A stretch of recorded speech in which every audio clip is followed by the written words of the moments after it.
Saudara, misteri siapa pelaku pembunuhan putra bungsu anggota Dewan Pakar Partai Keadilan Sejahtera hingga saat ini masih belum terungkap. Polisi masih mendalami peran orang terdekat korban dengan memeriksa sejumlah saksi. Sudah hampir 2 pekan, polisi masih belum mengungkap tersangka pembunuh anak politisi PKS di sebuah rumah mewah.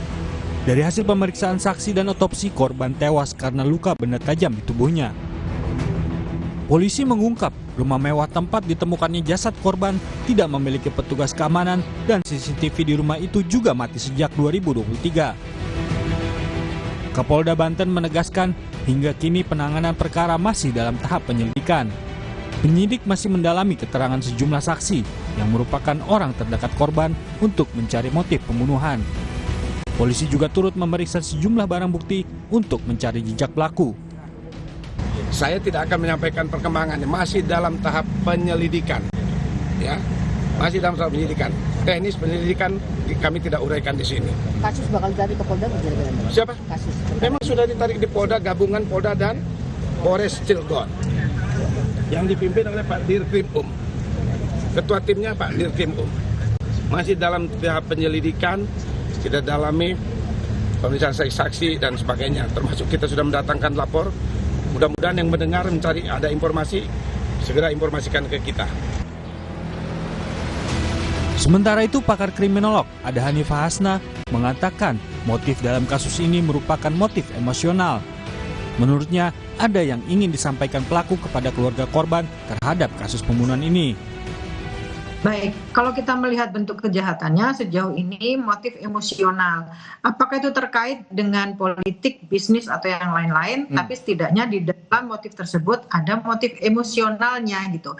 Karena kita melihat bahwa kejahatan atau perilaku yang ditunjukkan itu adalah aksi yang sangat brutal, overkill dilakukan terhadap anak kecil. Ini kan kondisi-kondisi di mana dia mau menunjukkan ada sesuatu yang ingin disampaikan. Jadi ada pesan-pesan simbolik dalam kejahatan seperti ini. Jadi kalau kita harus menentukan apakah ini bisnis, apakah ini politik, kita tetap harus melakukan kajian lebih lanjut. Tapi dalam hal ini ada motif, ada kondisi-kondisi emosional yang tidak bisa dikendalikan. Baik. Terkait lamanya waktu pengungkapan kasus, pakar psikolog forensik Reza Indragiri menyatakan polisi masih memiliki waktu untuk mengungkap kasus pembunuhan anak politisi PKS ini. Lantaran proses penyidikan yang dilakukan polisi harus melewati sejumlah tahapan yang cukup panjang. Polisi harus dengan hati-hati menginvestigasi satu persatu barang bukti, terlebih dengan tidak berfungsinya CCTV di lokasi kejadian. Memang keberadaan alat teknologi akan bisa membantu polisi untuk mengumpulkan sekian banyak bukti. Sekian banyak bukti itu nanti akan bisa ditindaklanjuti dengan uji forensik dan semacamnya. Karena itu, hitung-hitungan saya, kalau kita pakai batas waktu bawah, maka diperkirakan butuh sekitar 16 hari bagi pengungkapan kasus pembunuhan. Dengan asumsi sedemikian rupa, maka perhitungan saya pada awal Januari 2026, pihak Polda akan bisa mengumumkan siapa kira-kira yang menjadi pelaku dalam peristiwa ini.